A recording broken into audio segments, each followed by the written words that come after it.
Lamar Jackson, Baltimore Ravens quarterback, MVP of the league in 2019, may or may not be available to play this weekend after suffering the sprained ankle against the Browns 10 days ago. And, the ankle injuries this year have kind of tracked the rib injuries. With the rib injuries, we initially hear everything's fine, x-rays are negative, then we find out a few days later they were broken and the guy's out for a game or two.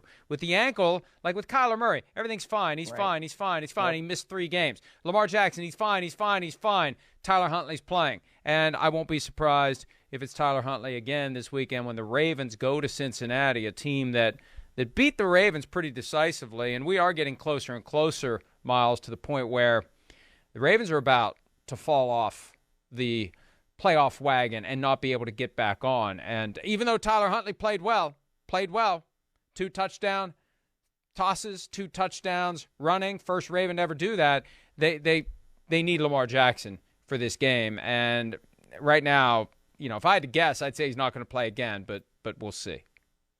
Yeah, John Harbaugh is becoming less and less forthcoming when it comes to injuries, and he's done that this season. And he said today there's no update on Lamar Jackson, and that's just right. We do all get the injury report, and then the injury report comes out today, and it says that he's not practicing. So I think that that's certainly not really a great sign when you talk about, what is Lamar Jackson's availability going to be for this game. But Mike, you say they need Lamar Jackson. They need the good Lamar Jackson, right? They need the Lamar Jackson who looked like an MVP in some games this year and who was the MVP in 2019 and played really, really well in 2020. They don't need the guy who has been starting games more recently and just has not looked like that really good quality quarterback. He just hasn't. And so I'm not necessarily saying that, Tyler Huntley should take over, that there's some sort of quarterback controversy there in Baltimore.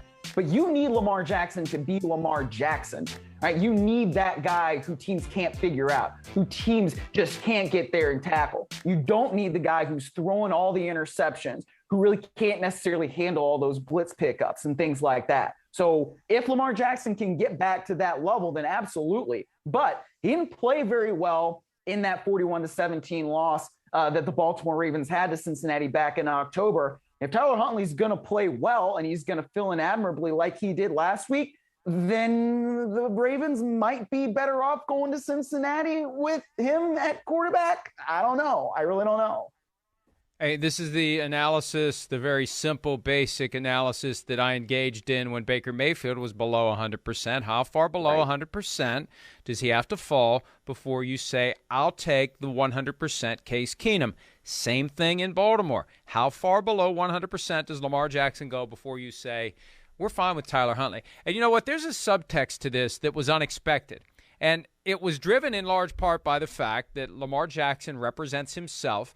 Lamar Jackson has been very difficult when it comes to getting his attention and getting his engagement and focus when it comes to negotiating with the team.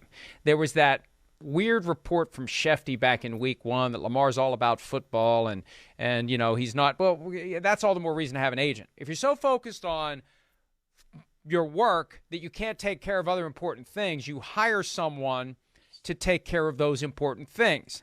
And yeah, you may not want to pay him 1%, 2%, 3% of what you make, but he would have had a much better contract before this season than what he may be able to get after this season. Because, if the Ravens are going to play hardball, and now may be a good time to not have an agent, because it's difficult to have those tough conversations directly with the self-represented player.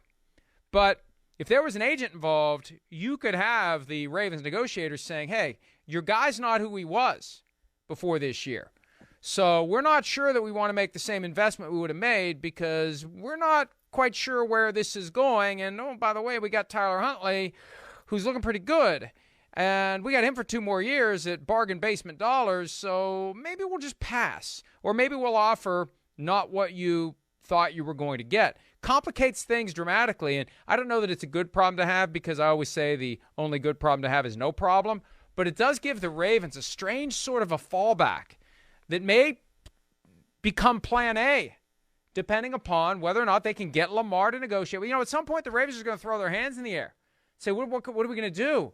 Is he just going to force us to franchise tag him twice and then he's going to become a free agent? Is that what he's doing? They can't get his attention. They can't get him to negotiate. And at some point, the Ravens may say, this unconventional approach doesn't work for us, and you're not the MVP that you were 2 years ago, and the wear and tear is starting to add up. We choose Tyler Huntley. I'm not saying it's going to happen, but it's a fascinating set of circumstances that could unwind in that direction. Well, yeah, Mike, especially if the Ravens don't make the playoffs this year, which seems like it is a distinct possibility now going into these last few games. So one of my favorite sayings is that sometimes things are outside the box because that's where they're supposed to be.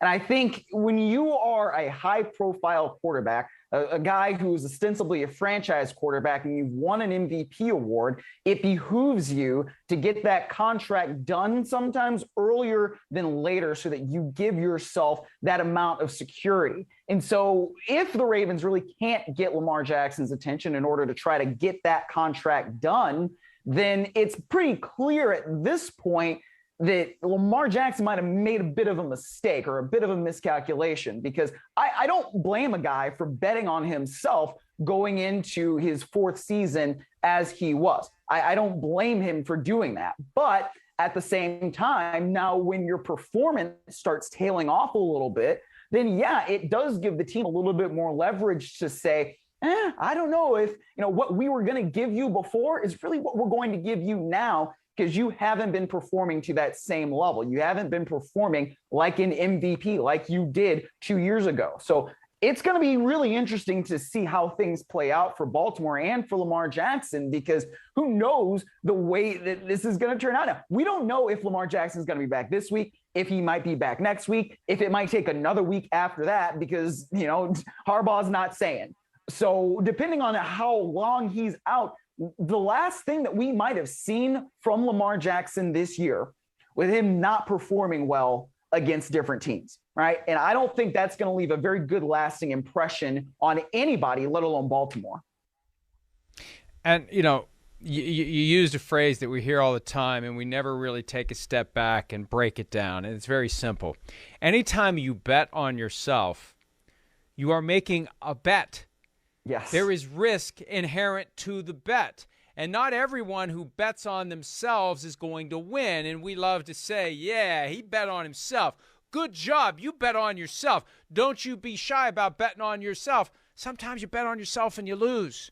Sometimes it's a bet that you shouldn't have made. Sometimes it's a risk that you shouldn't have taken, especially when you play a physical style of the quarterback position.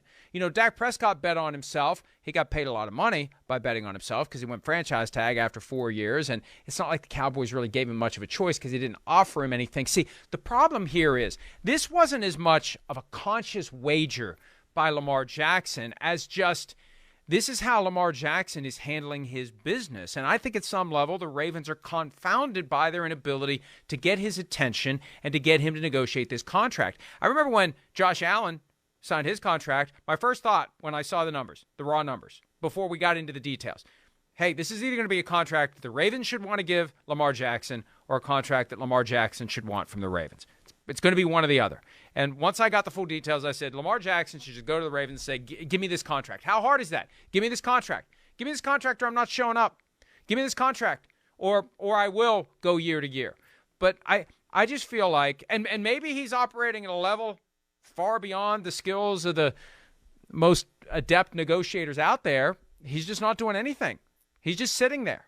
I don't even get the impression he's making demands. He's not like Bernie Mac in Bad Santa just saying half over and over again. You would get that reference, Miles, if you had seen Bad Santa. I still highly recommend it. Watch it on the plane home to Cleveland. You should watch all the movies that you haven't seen, although it would have to be like a flight to Mars for you to see all of them. But anyway, I feel bad for Lamar Jackson because he should have had his major payday by now, and I think he's going to have a harder time getting it. You hit the nail on the head. If they don't make it to the playoffs, it may be a Baker Mayfield situation where there's a second tier of quarterback contract that Lamar Jackson is eventually offered.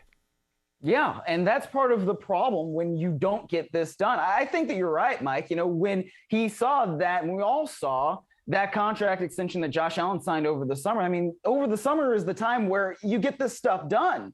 All right, because you don't have football to focus on every single day because you're not preparing for a game. You're not in training camp. That's why these things get done when they get done. So I don't really know what it's going to play out like for Lamar Jackson, but, you know, I don't want to say that he's not a good quarterback anymore because I don't believe that. I believe that he can still go out there and perform at a really high level and that he has the ability to lead Baltimore to a championship. But he hasn't played like that recently, and that is the biggest issue. It's always a what have you done for me lately kind of thing in the NFL, and what he's done lately is not perform well. Hi, I'm Mike Tirico, and thanks for watching. Make sure to hit subscribe for the latest news and highlights from NBC Sports.